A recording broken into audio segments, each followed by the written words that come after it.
Hello viewers, welcome to ஷோபாஸ் kitchen. ரொம்ப நாள் கழிச்சு ஒரு வீடியோ நாங்கள் உங்களுக்காக எடுத்துகிட்டு வந்திருக்கோம். இன்றைக்கி சண்டே அப்படிங்கிறதுனால ஒரு சண்டே ஸ்பெஷல் ரெசிபி நாங்கள் உங்களுக்காக ரெக்கார்ட் பண்ணியிருக்கோம். இந்த ரெசிபிக்கு பேர் ஆலு பட்டிண்டா. இதுக்கு வேணுங்கிற இன்க்ரீடியன்ஸ் லிஸ்ட்டை ஒரு ஃபுல் லிஸ்ட்டை எடுத்து ஸ்க்ரீனில் உங்களுக்காக போட்டிருக்கேன். லிங்க் டிஸ்கிரிப்ஷன்லேயும் ஃபுல் டீட்டெயில்ஸ் கொடுத்துருக்கேன்.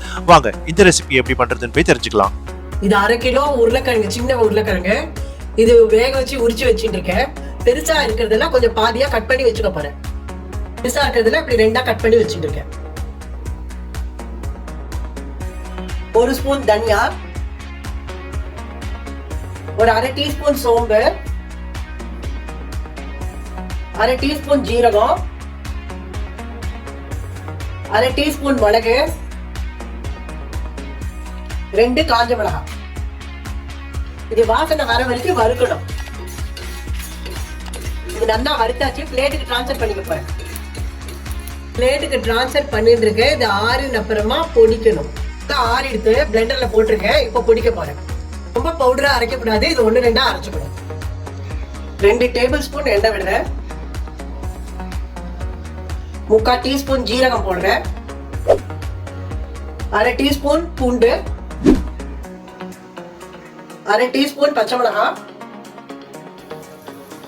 1/4 டீஸ்பூன் பெருங்காயம்.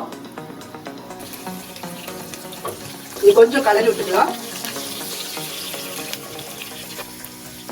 இப்போ இந்த வேக வச்ச உருளைக்கிழங்கு இதுல போட்டுக்கலாம். 1/4 டீஸ்பூன் மஞ்சள்தூள், 1/4 டீஸ்பூன் தனியா powder, 1/2 teaspoon Kashmiri chilli powder. இதை நல்லா மிக்ஸ் பண்ணிக்கணும். இதை நல்லா கலரியாச்சு. 1/2 டீஸ்பூன் ஆம்ச்சூர் பவுடர். இதுக்கு தேவையான அளவு உப்பு, 1/2 டீஸ்பூன் கரம் மசாலா. இதை நல்லா கலரி விட்டுக்கலாம். மிக்சியில பொடிச்ச மசாலாவை ஒரே 1 ஸ்பூன் எடுத்து போடுறேன். இதை நல்லா மிக்ஸ் பண்ணிக்கலாம்.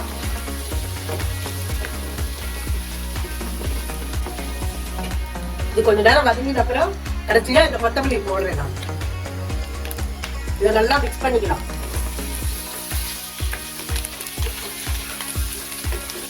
இது ஆயிடுத்து. ஸ்டவ் ஆஃப் பண்ணலாம். ரெடி ஆயிடுத்து. நீங்க வீட்டுல ட்ரை பண்ணிட்டு எப்படி வந்திருக்குன்னு உங்க கமெண்ட்ஸை கமெண்ட் பாக்ஸ்ல போடுங்க. இந்த ஆலு பட்டிண்டா ரெசிபி இப்போ ரெடி ஆயிடுது. இது உங்களுக்கு பிடிச்சிருக்கும்னு நான் நம்புறேன். இதை வீட்டில் ட்ரை பண்ணிட்டு உங்களுக்கு எப்படி வந்திருக்கு அப்படிங்கிற கமெண்ட்ஸை கீழே கமெண்ட் பாக்ஸில் சொல்லுங்க. இந்த வீடியோ பிடிச்சிருந்ததுன்னா இந்த வீடியோவை லைக் பண்ணுங்க, ஃப்ரெண்ட்ஸ் அண்ட் ஃபேமிலியோட ஷேர் பண்ணுங்க. நம்ம சேனலுக்கு நீங்க ஃபர்ஸ்ட் டைம் வந்திருந்தால் ஷோபாஸ் கிச்சனை மறக்காம சப்ஸ்கிரைப் பண்ணுங்க. பக்கத்தில் இருக்கிற பெல் ஐக்கானை பிரஸ் பண்ணுங்க. இந்த வீடியோவை கடைசி வரைக்கும் பார்த்ததுக்காக நன்றி. நான் உங்களை திரும்பவும் இன்னொரு சுவாரஸ்யமான வீடியோவோட உங்களை சந்திக்கிறேன்.